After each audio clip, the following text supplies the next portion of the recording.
Абайдың 20-шы қара сөзі. Тағдырдың жарлығын білесіздер, өзгермейді.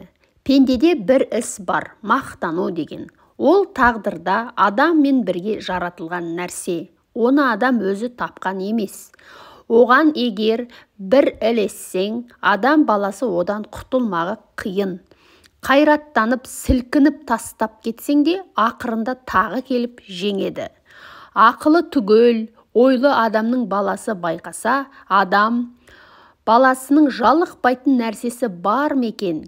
Тамақтан да, ойыннан да, күлкіден де, мақтаннан да, кербездіктен де, тойдан да, топтан да, қатыннан да көңіл аз ба, көп пе, жалғады. Ол үшін бәрінің ғайыбын көреді, баянсызын біледі. Көңілі бұрынғыдан да суи бастайды. Дүние бір қалыпты тұрмайды. Адамның қуаты, ғұмыры бір қалыпты тұрмайды. Әрбір мақұлыққа Құдай тағала бір қалыпты болуды берген жоқ. Енді көңіл қайдан бір қалыпты тұра алады?